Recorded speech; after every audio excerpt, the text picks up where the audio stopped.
Baka makalimutan ko ulit.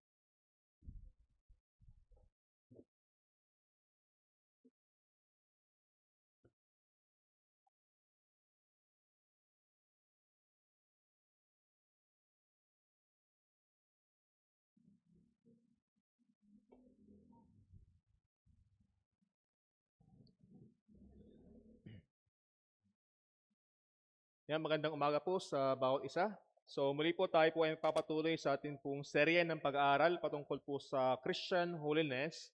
At kung ating umaalala noon pa man sa ating pagtalakay po dito, nagsimula tayo sa pagtukoy sa mortification and then cultivation of graces. Kailangan meron tayong kamalayan sa kasalanan at same time, meron dapat tayong pagsisikap na palago yung biyaya na ipinagkaloob ng Diyos. And then, nandun din yung dapat nating maging batayan, yung standards of holiness, mga dintilakay, mga ilan sa mga ito. And then, ngayon po, sa ating serye, tinatalakay natin yung means of grace or para masigit na ma-apply sa atin yung lahat ng ating mga napag-aralan, ito yung dapat nating isinasagawa ng regular at may disiplina. Yung mga kaparaan ng biyaya na ibinigay sa atin ng Panginoong Diyos. At tayo po ay tinalakay natin yung patungkol nung una sa private means of grace, yung pang-individual na paraan ng biyaya. Kumbaga, kaya natin gawin sa ating mga tahanan, sa araw-araw. And then last napag-aral natin, tayo nagsimula naman sa pagtalakay sa corporate means of grace. Ibig sabihin yung pang-iglesia na or pang-komunidad. So ngayon, tatalakay po natin yung isa sa napakahalaga na kaparaan ng biyaya sa konteksto ng iglesia na kung saan ay marapat natin siyang na-recognize at kinikilala sa ating buhay bilang isang iglesia. At yan po ay tumutukoy sa ministerial na opisina na kung saan inilagay ng Diyos sa church para lumago tayo sa panampalataya, maturuan tayo, tumibay tayo upang sa gayon masigit na nating makilala ang Diyos at maglingkod sa Kanya ng buong puso. So, akin na pong basa sa inyo yung ating pambugad na talata sa sulat ni Pablo sa Efeso, chapter 4, verse 11 to 12. Ang sabi nga po dito, upang ito'y pagtibayin, sabi niya, at pinagkalooban niya ang mga iba na maging mga apostol, at ang mga iba'y propeta, at ang mga iba'y ebanghelista, at ang mga iba'y pastor at mga guro sa ikasasakdal ng mga banal sa gawaing paglilingkod sa ikatitibay ng katawan ni Kristo. So merong ipinagkaloob ang Diyos sa church na kung saan opisina para daw turuan, palaguin, tatagin ang iglesia. At napakalinaw po niyan na dapat nating makita kasi tingnan natin na ang Diyos ay nagbibiyaya sa atin, nagbibigay siya ng pagpapala sa ating mga manampalataya, pero yun ay kanyang ipinapadaan, meron siyang ginagamit na instrumento at yan yung mga means of grace. At dun po yung ating tatalakayin ngayon, yung isa pa sa mga corporate means of grace, yung ministerial office bilang corporate means of grace. So nakaraan, tingnan po natin yung church, yung local church in general, na kung saan dapat natin siyang pahalagahan dahil ito yung ahensya na tinatag ng Diyos upang tayo ay tulungan sa ating panampalataya. Napakahalaga niya sa ating buhay. Kaya yun ay panawagan sa lahat ng nagpapahayag na Kristiyano na tayo ay ang kalooban ng Diyos ay ibilang tayo sa lokal na iglesia. At kasama sa lokal na iglesia, meron po siyang inilagay na opisina na may minuno upang itaguyod yung katibayan nito sa pamamagitan ng teaching ministry. So ang tipang iglesia, dapat natin tingnan bilang isang nakaayos na institusyon para sa pagtuturo. So yun po yung ating dapat na makita diyan. At sa nakita natin teksto sa Ephesians 11 and 12, makita po natin na merong ipinagkaloob ang Diyos sa church, sa kanyang bayan, mula pa sa kasaysayan ng noon, sa lumang tipan hanggang sa bagong tipan, kung saan ang iglesia ay naging yun ang kailang pundasyon at yun ang papatuloy hanggang sa kasalukuyan. Merong mga opisina siyang itinatag patungkol sa pagtuturo ng kanyang mga salita. So kung atin mo titingnan diyan sa talata, meron pong 4 na tungkulin na may kinalaman sa pagtuturo na natangi lamang sa lokal na iglesia, na kung saan hindi natin ito makikita sa ibang mga organisasyon, kundi sa kanyang bayan lamang, sa church. So, meron pong apat. Yung dalawa, una, yung mga apostol at mga propeta. So, sila yung una na kung saan ay mga tagapagdala ng pundasyong kapahayagan, yung foundational revelation na ibinigay sa church. Ang sabi nga ni Pablo sa Ephesians 2 verse 20, na mga itinayo sa ibabaw ng kinasaligan ng mga apostol at ng mga propeta na si Kristo Jesus din naman ang pangulong bato sa panulok. So, pundasyong kapahayagan ang inilatag ng Diyos sa iglesia noon sa pamamagitan ng mga propeta at ng mga apostol. Ibig sabihin, merong panahon na sila yung nanguna sa church, meron silang naging tungkulin sa kasaysayan ng iglesia. Subalit, sa pagkapatuloy ng panahon, yung kailang kapanahunan, yung kailang office, siya ay nagkaroon na ng kawakasan. So, hindi na siya natin may expect na ngayon ay meron pang mga apostol, ngayon ay meron pang mga propeta dahil sila ay yung pundasyon. Ang dala nila yung pundasyong kapahayagan. Hindi pwedeng sobrang daming pundasyon. Isipin nyo itong gusali kung puro pundasyon. Iba maging itsura na yan. So, yun yung kailang layunin ng kailang paglilingkod noon. And then, yung ikatlo na binanggit sa talata, yung mga evangelist or mga evangelista. So, dito sa evangelist, meron po dito magkakaibang mga panaw. Kung sino ba yung mga evangelist na tinutukoy po diyan? O ano ba yung kailang naging tungkulin? O hanggang sa kasalukuyan ba, meron pang mga evangelist? So, pero yung pinaka-posible po diyan na tinutukoy ay yung mga misyonero. Nakita natin yung mga evangelist noon, sila yung nagdadala ng mga mabuting balita ng gospel upang merong maitatag na iglesia noong bagong tipan. So, posible siya na tumukoy sa mga missionary at mga church planter. So, although may magkakabyang mga panaw, pero yun yung sa aking opinion ay mas sigit na makikita natin na doon tumutukoy ang mga ebanghelista. And then, sa iglesia mismo, which is ito yung ating kinikilala sa church na nagpapatuloy, ang mga pastor at mga guro.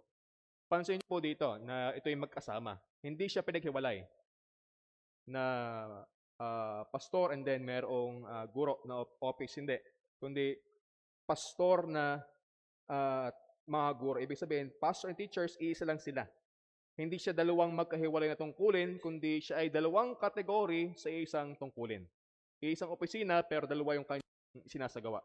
Ang pangalagaan ng church, at the same time, ang magturo ng katotohanan ng salita ng Diyos. So, ganyan po, inisenyo ng Diyos ang iglesia upang ito ay palaguin, patibayin sa pamagitan ng kanyang salita. At para ito ay mangyari, kailangan merong patuloy na magtuturo sa church. At sa ating kapanahunan, pastors at teachers sa church. Kaya ang mga pastor na nagtuturo ang may hawak ng opisina ng pagtuturo para sa katitibay at kayalago ng iglesia. Kaya makita primarily ang pastor ang nangangasiwa sa pagtuturo. Siya ang primarily na nagtuturo at sa kanya nakapailalim ang lahat ng nagtuturo sa church dahil siya may pananagutan sa ating Panginoong Diyos. At hindi po yan nagmula lamang sa kasaysayan ng church, kundi talagang binabanggit sa talata na yung mga nangunguna, mga pastor ay talagang ibinigay ni Kristo sa church. Sila ay mga kaloob ni Kristo mula sa kanyang paghahari. Siya naghahari, pero para magbigay ng specific na nakapailalim sa kanya para masigit na mapangunahan ng church, binigay niya ang mga nasa opisina, ang mga pastor at ang mga teacher. So, ibig sabihin, kung yan ay mula sa ating hari, ibinigay sa iglesia, hindi siya parang ating ideya lamang, dapat naroon yung ating paggalang, yung ating pag-honor sa office, sa pastoral office. Dahil siya ay ibinigay or kaloob ni Kristo. Hindi lamang natin siya basta ideya ng church na maglagay ng taga-panguna. Sila ay ibinigay ng Diyos. So, dapat nandun po yung ating paggalang sa kanila. And then, pangalawa, dapat silang tawagin ng Diyos bilang mga kaloob ni Kristo. So, dapat merong panawagan.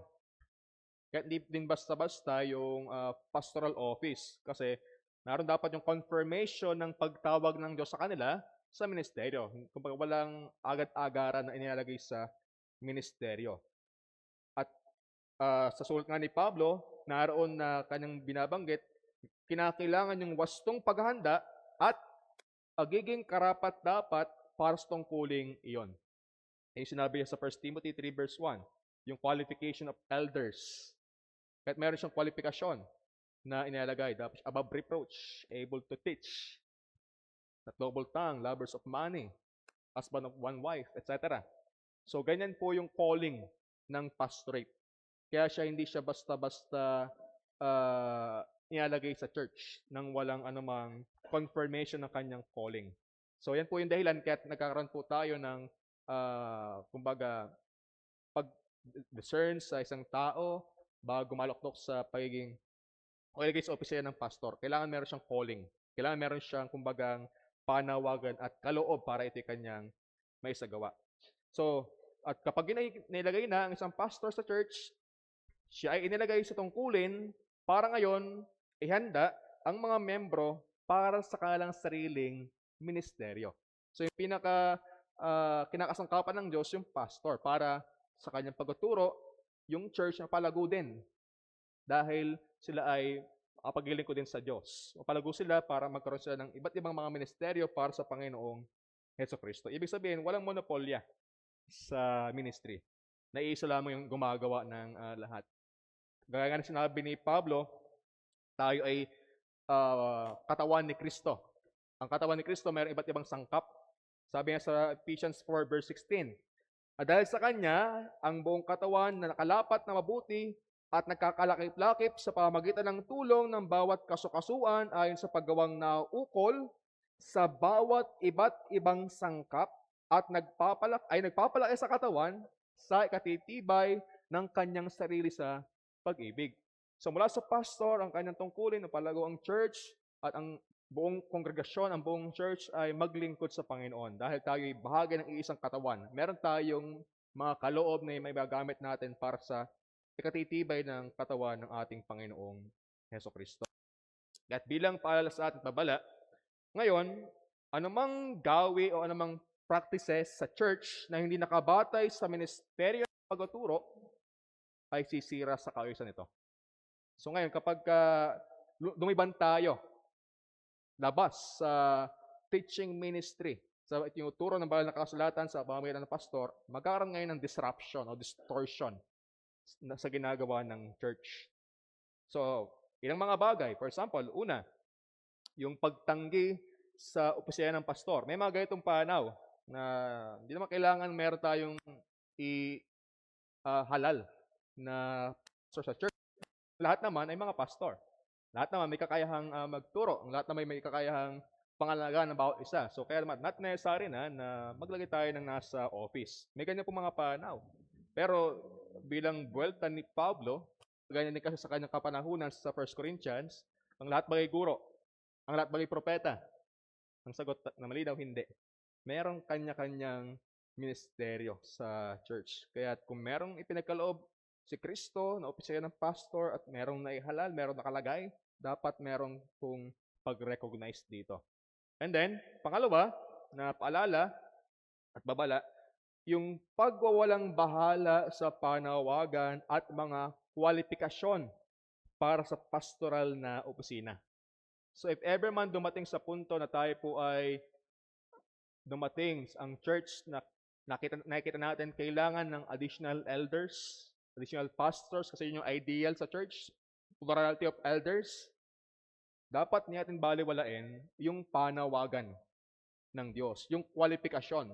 Hindi dapat basta-basta, hindi baguhan. Kumbaga, husband of one wife, above reproach. So dapat nakikita sa buhay ng isang tao yung mga kwalipikasyong binabanggit ni Pablo. At hindi dapat tayo, kumbaga, parang maglagay lamang additional elder or pastor dahil lamang siya ay popular or mahusay magsalita dahil siya meron pang ibabaw na impluwensya. Hindi dapat doon tayo babatay, kundi sa sinasabi ng Biblia na qualification. Kasi hindi basta-basta ang pastoral office. And then, pangatlong babala, kapag ka napapalitan yung pastoral teaching ng ibang mga kaloob, kagaya po ng ginagawa ng ibang sekta, na merong, kumbaga, inaasam na mga charismatic claims, na hindi sila nakatuon sa teaching, kundi do sa extra revelation o kaya naman mga miracles. So, makikita pa natin sa mga Pentecostals na walang ganitong matibay na pagtuturo ng salita ng Diyos, kundi naroon lamang yung mga claims nila. Pero hindi po siya yung suportahan ng Biblia. At pang-apat, if ever man meron talagang pinagkaloob ang Diyos sa church na pastor, babala sa atin yung magkaroon ng kawalang galang or kawalang pagkilala sa pastoral na opisina dahil sa ating mga nakikita mga flaws, fault finding, then self-reliant attitude. So, yun po ang pumapaalala sa atin. So, kahit ang mga pastors, kahit ang mga leaders, mga tagapangaral, meron tayo makikita mga flaw. Pero, dapat natin palagi maging puso yung edification ng bawat isa. Meron mang concerns, dapat maging constructive criticism. So, yan po yung dapat tandaan. Ang mga pastors, kahit sila ay meron pa rin sanctification na nangyayari sa kanilang buhay. Meron pa sila, patuloy silang paglago. So, tingnan natin po ngayon yung mga natayang katangian ng pastoral office. So, tingnan natin kanya, dapat hindi tayo lumakdaw sa mga kwalifikasyon. Ngayon, ano ba yung katangiang mga dapat taglayin ng isang tao na papasok sa opisina ng pastor? Ito po ay ang isang lalaking may wastong kwalifikasyon at kaloob na umaako sa pastoral na opisina. Yan po, meron siyang wastong qualification, pero hindi lang nagtapos doon. Kundi meron ding kaloob, and then, meron siyang katugunan. Meron siyang pag-accept ng kanyang panagutan upang manguna sa pastoral na opisina. So, una, kapag tinanggap niya ang panawagan ng Diyos, may vocation ang pastor. Meron dapat siyang, kumbaga, pagtugundiyan. Meron dapat siyang decision din diyan. Kumbaga, hindi dapat siya parang meron lamang, for example, si pastor, meron nakita lamang isa, then siya na yung naglagay. Hindi ganon. Hindi siya by appointment. Dapat meron ding decision. Mayroong pag-accept ang isang tatawagin. Isang bagay na kailangan ng personal na pagpapasya. Pangalawa, kapag siya po ay nirecognize ng church or kinilala ng iglesia, diyan na po papasok yung election. Kung sino yung ating napupusuan, nakikita natin qualification ng kaloob, ng character na maaari sa pastoral na opisina. Kaya nangangailangan po yan ng pagkakasundo-sundo ng member. Kagaya po sa diaconate, merong dapat votation, yung majority ang kailangan na kung mapagkasunduan. Pangatlo, ito na, kapag meron ng nahalal, kapag ipinagkaloob sa kanya na ngayon ang otoridad ng tungkulin. Ibig sabihin, yun na po yung tiyatawag na ordination. Matapos yung election, nagkasundo ang church, ngayon meron ng paglalagay mismo opisyal sa kanya sa opisina. Ordination. At yan ay sinasagawa po ng ibang mga pastor bilang pagkilala na itong taong ito ay talagang ilalagay sa opisina. Meron silang parang basbats. Kaya meron pong, kumbagang, laying of hands ng mga pastor. At pang-apat, ito na ngayon, kanyang bahagi ng tatawagin ng Diyos. Kapag kinikilala niya yung kanyang accountability or panagutan sa Diyos at sa iglesia. Ito na ngayon kanyang acceptance. Kanya na ngayon inilalaan ang kanyang sarili sa isang matapat at buong pusong pangako at paipagtipan. So yan po yung flow ng katangian ng isang pastoral na opisina at kung paano isinasagawa po siya ng church. Ngayon, kung meron nang nasa opisina, meron nang naihalal, at meron mga pastors, meron dapat tayong pagkilala sa otoridad ng pastoral na ministeryo ng pagtuturo. So, kaya nakita natin kung paano.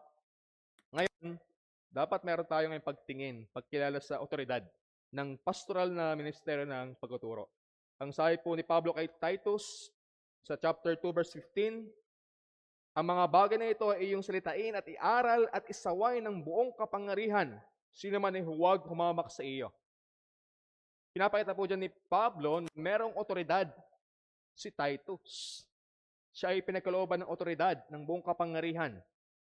Ibig sabihin, dapat pakinggan dahil siya inilagay sa opisina.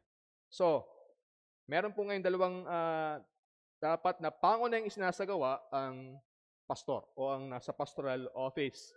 Una, ang pagministeryo ng salita ng Diyos. Ang pastoral na opisina, yan po ay kumakatawan ng otoridad ng salita ng Diyos. Ang ating tanging salalayan ay ang salita ng Diyos. At ang pastoral na opisina, siya yung ngayon yung kumakatawan sa authority ng salita ng Diyos dahil ito yung office na kung saan kinakasangkapan ng Diyos para ang kanyang salita ay may pangaral ng matapat, may turo ng matapat para sa katitibay ng church. Kaya kung merong ganyan ngayon sa ating church, which is papasalamat tayo, ang dapat naman natin maging response, meron dapat ang church na pagtalima. Kung atin na-recognize yung authority. Ang sabi sa Hebrews 13 verse 17, magsitalima kayo sa namiminuno sa inyo at kayo'y pasakop sa kanila sapagkat pawang nagpupuyat dahil sa inyong mga kaluluwa na parang sila ang mga susulit upang ito'y gawin nilang may kagalakan at huwag may hapis sapagkat sa ganito'y di ninyo mapapakinabangan. So ngayon, kung natin na-recognize ang authority ng nasa pastoral ministry, tayo rin yung hindi may kinabang dahil ang kailang ministeryo ay para sa ating kapakinabangan, para sa ating paglago sa pagtanggap natin ng kanyang salita. So kaya dapat meron pong mutual na nangyayari dito na pagtanggap. At sa ministeryo po ng salita, merong tatlong pangunahing ginagawa ang pastor. Una, preaching or pangaral. Pangalawa, teaching or pagtuturo. At pangatlo, counseling or pagpapayo. So, ito ay summarize lamang kasi meron po tayo ditong separate na lesson. So, pag sinabing preaching o pangaral, yan yung makapangyarihang pagpapahayag, pangaral ng salita ng Diyos ng may otoridad. Then teaching, yun naman yung pagpapaliwanag ng mga salita ayon sa doktrina at tamang aral. So atin mapapansin yung kaibahan ng preaching, kanina sa worship, and then Sunday school. Meron tayong kumbagang mga itinuturo na ilinaw dito. So, dapat yung dalawang hindi nawawala sa isang pastoral office. Pero masigit din yung pangatlo, yung counseling. Bagay ito ng oversight ng pastor. Hindi dapat nawawala ang counseling. Kasi ang counseling, yan yung pag-apply mismo ng salita ng Diyos sa mga personal na suliranin at kaya ng isang tao. Kumbaga, iba't iba man ang maging sitwasyon ng mga miyembro, sa counseling, inilalapat yung prinsipyo ng salita ng Diyos sa bawat kalagayan ng bawat isa. So, yan po ang mga katungkulan ng pastor. So, kahit bilang punto, ang pagpapasakop sa ministeryo ng salita, ngayon, napakahalaga para sa kabanalan. Kasi dito tayo natuturuan ng salita ng Diyos, na hamon, at pinapakita dapat yung maging buhay natin sa counseling, lahat ng yan upang tayo ay himukin para lumago sa kabanalan. So kaya bahagi din siya ng ating sanctification. So kaya bilang babala, dalawang bagay. Una, yung pagtangging sumailalim sa ministeryo ng tinawag ng Diyos at may kaloob sa salita. Yung ating hindi i-recognize o ating kumbaga yung katungkulan o yung ministeryo ng mga pastors, teachers. So dapat meron tayong pagkapasilalim diyan. Kasi hindi ni para sa ating sarili. Kagaya ng sinabi ng Hebrews 13, hindi tayo may kinabang kung ating babaliwalain yung ministeryo ng pagtuturo. Pangalawa, nababala, kapag naman tayo ay sumailalim sa ministeryo ng isang taong walang kaloob sa salita ng Diyos. Kaya nga yung pastoral qualification, dapat meron ding kaloob Meron din siyang gift, equip siya para magturo. Dahil napakadelikado din kapag tayo ay under ng ministry ng isang taong hindi matapat sa pangaran salita ng Diyos o pagtuturo. Yan yung sinabi ni Pablo kay Timoteo sa 2 Timothy 4:3 and 4, na kung saan ang mga tao ay para praise lamang kakayawan nila yung magaling na aral at mas makikinig sila sa mga kabulaanan o sa mga maling aral na ayon lamang sa kanilang sariling kagustuhan. So kaya hindi siya basta-basta rin. So yun po yung ministeryo ng salita. Pangalawa, na ministeryo ng pastoral na opisina, yung watchfulness sa kawan, pagabantay, pagamatsyag, pangalaga, pagpoprotekta sa iglesia. So yung pastoral office, sila din po ay nag-iingat sa iglesia laban sa mga wolves o sa mga lobo. Kasi ang church ay hindi tayo ligtas sa mga maaaring sumira ng iglesia. Kahit sa panahon ni Pablo, yun yung kanyang naging paalala.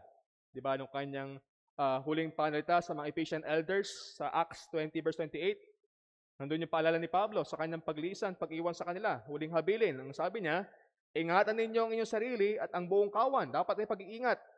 Nasa kanila ginawa kayo ng Espiritu Santo ng mga obispo upang pakanin ninyo ang ng Panginoon na binili ng kanyang sariling dugo. Aking talastas na pag-alis ko ay mag-iisiparo sa inyo ang mga ganid na lobo na hindi magpapatawad sa kawan. Tayo vulnerable na ang church na merong makapasok na maling aral, false teachers. Kaya't napakalaga sa isang shepherd na pinapangalagaan niya yung katotohanan dahil meron itong epekto sa personal na pamumuhay ng bawat mananampalataya. Kaya sabi nga ni John MacArthur sa kanyang aklat na Final Words, ang sabi niya patungkol sa isang good shepherd, a good shepherd is not known by how gently he pets the sheep. A good shepherd is known by how well he protects them and feeds them. Hindi lamang sa kanyang lubos na pangalaga, pag-baby sa kawan, kundi sa kanyang pagprotekta dito laban sa anumang kamalian. So yan po yung ginagawa ng isang shepherd. So dalawang bagay. Kaya dapat maging maingat sa ministeryo ng pagtuturo. Una, dapat nating i-recognize yung pamantayan ng pagtuturo. Under yan ng pastoral teaching. Meron dapat tayong standard or pamantayan ng ating mga itinuturo. Yan po yung sinabi ni Pablo sa 1 Timothy 1 verse 3. Kung paano ipinamanhik ko sa iyo na ikaw ay matira sa Efeso, nang pumaparoon ako sa Macedonia upang may pagbilin mo sa ilang tao na huwag magsipagturo ng ibang aral na hindi nila natanggap nung una. Another gospel, another teaching. So kailangan merong pag-safeguard ng mga katotohanan na ituturo. So, yun ay pumapatungkol sa ano ang maaaring ituro sa church at ano ang hindi maaaring ituro. At yan po ay under ng pastoral oversight, pastoral ministry. So, ngayon, ang pagtuturo sa iglesia, tandaan natin, hindi po siya isang demokratikong kalayaan ng pagsalita. Na kung saan, kung sino lang yung gustong magturo, gustong mangaral, ay welcome. Hindi ganon. Kung saan maaaring ituro ng sino man ang anumang kanyang naisin. Meron po tayong batayan ng itinuturo, which is yun yung salita, ang matapat na salita ng Diyos. Hindi tayo nag-iimbento. Hindi tayo, kumbaga, nag-asalita lamang ng ating mga opinion dito. So, yun po yung pag-iingat dapat. Ang maling pagtuturo sa iglesia, yun po isang usapin ng panagutan ng pastor sa Diyos. Kapag merong nakapasok na maling katuruan o heresiya, sa pastor yan, siya ang managot sa Diyos. Kaya sa kanya iniatang yung pastoral teaching, yung ministry of the word. Kaya siya po yung pangunahin na nag-o-oversight ng lahat ng nagtuturo sa iglesia. So, ngayon pangalawa, kahit mahalaga din yung nagpagkatalaga sa pagtuturo. So, dito yung papasok yung katanungan kung sino ang maaari magturo at sino ang hindi dapat magturo. Sapagkat una, ang pagtuturo sa iglesia, hindi siya isang anarchist na sistema kung saan maaari magturo ang sinumang may nais lamang. Kumbaga, nandun sa ating puso, parang gusto ko rin magturo, parang gusto ko rin mangaral. Magandang desire iyon, pero hindi lahat ay maayos or dapat maging ganyan lang yung motibasyon na gusto lang natin kaya tayo magtuturo. Ang sabi paalala nga ni Santiago, James 3 verse 1, huwag maging mga guro ang karamihan sa inyo sapagkat tatanggap kayo ng mas mabigat na kahatulan. Pinapakita lamang po doon yung bigat ng teaching ministry. Kaya hindi po siya basta-basta. Sapagkat ang mga guro, yung mga teachers, sila ay may panagutan sa pastor. Dahil ang pastor nag-o-over sa kanila. Samantalang yung pastor naman, siya naman yung magbibigay ng panagutan sa Diyos. Kaya nga overall, dapat maging maingat ang pastor sa pagkatalaga ng mga teachers. Kasi siya primarily ang managot sa Panginoon. Kaya nga, dito papasok yung kahalagahan ng confession o kapahayagan upang mapatili na matibay yung ating pinanghahawakan at walang anumang pumasok na maling mga katuruan. So napakahalaga para sa iglesia na magkaroon ng malinaw at tiyak na kapahayagan ng pananampalataya. For example, yung ating pinanghahawakan, 1689, Baptist Confession of Faith. Hindi para ipalit sa Biblia, kundi para ipakita yung katotohanan ng Biblia sa isang nakalatag na at malinaw na ayos para mas higit nating maunawaan. Ito yung pananampalataya ng Kristyanismo. So, ilang babala lamang, dalawa ulit. Una, nababala, yung magmadali sa ministeryo ng pagtuturo ng walang patnubay at pangalaga ng pastor. So again, magandang desire ang magkaroon tayo ng hangaring magturo, mangaral, pero kung walang patnubay ng pastor, walang pangalaga ng pastor, ito'y napakadelikadong bagay. Kasi maaari tayong mahulog dahil sa ating hindi pagiging equipped. Maaari tayong mahulog sa kamalian, although hindi natin intensyon, so kailangan meron talagang pag-oversight ng pastor. Sabi nga ni Martin Lloyd-Jones, a man who feels he is competent and that he can do this easily and so rushes to preach without any sense of fear or trembling or any hesitation whatsoever is a man who is proclaiming that he has never been called to be a preacher. Kapag tayong sense ng fear, tayong inig, panagutan sa ating mga pinapangaral, sa ating mga tinuturo, ebidensya yun na hindi tayo tinawag upang mangaral ang salita ng Diyos. Dahil hindi siya basta-basta. So yun yung una na warning, yung masyadong rush. Pwedeng dahan-dahan.